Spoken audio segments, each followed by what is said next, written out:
Hello and welcome. This is FIDE Master Vedant Goswami. Today we are going to see and analyze the Philidor's position, one of the very important rook ending positions, which was analyzed first by Philidor in the 17th century and in the year 1777. So it's a very important, must-know ending position, very relevant today also, and this is the position which you can encounter and you will encounter in many of your games. Okay, so the task in hand is simple. White is a pawn up and black's king also is in a passive position. And the challenge is if a black can draw the game. So in terms of defense, black's king is in the ideal position because it is in the square where white pawn will ultimately queen, and it is already guarding that square. So in terms of defensive position of the black king, it is in a ideal position.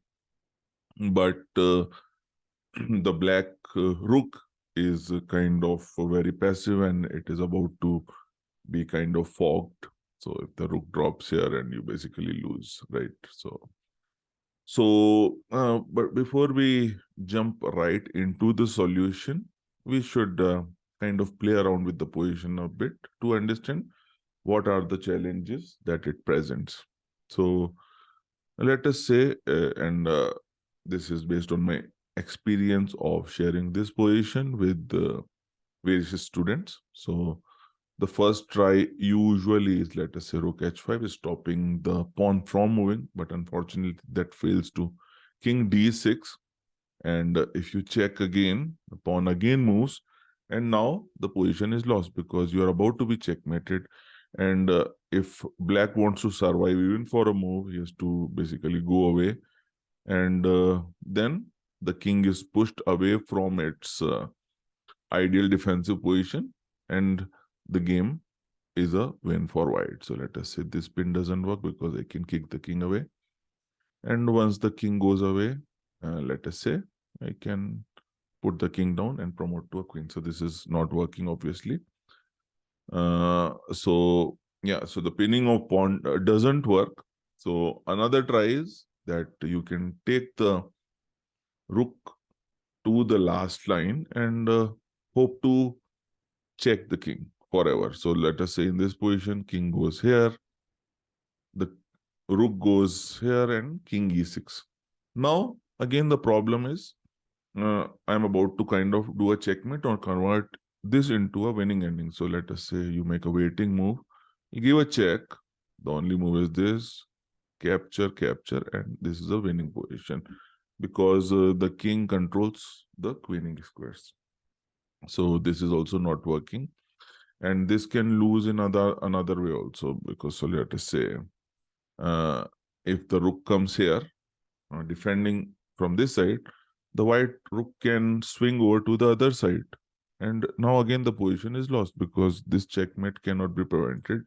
Or if black does try to prevent the checkmate, then he ends up losing the rook. Okay. So these are the problems that black is facing. So one is that, his rook is to be fogged. And another risk is that the king will be pushed out of the ideal defensive square, and then the position will be lost. Okay, so what Philidor discovered is the idea of the third rank defense.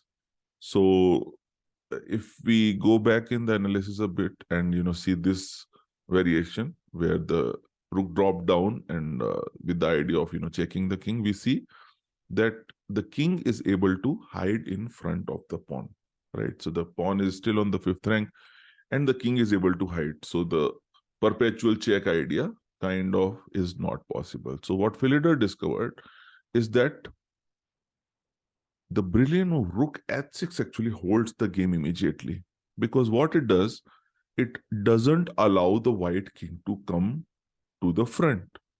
Okay, and if this rook gives a check, I can simply go here and this will simply be a repetition. Now, in order to make any progress, white has to move the pawn front. as soon as that happens, the rook drops down, and now with the big difference that the pawn is already on the 6th rank, white king has no place to hide from the checks. So let us say go here, I give a check, and black can basically check forever. White doesn't have time to deliver checkmate. And if the king actually goes far away, I can simply attack the pawn and win it. Okay, so yeah. So this is the Philidor's position, a very important must-know position with a very important idea of the 3rd rank defense. So I hope you found it useful. Go through this lesson a few times and try it on your own, maybe with some friends or against engine, and develop a proper understanding of it, because be sure this will appear in your games at some time. Okay, so I hope you found it interesting. Thank you so much for watching. And if you like this video, do consider subscribing so that you can remain updated with the upcoming lessons. Thank you so much.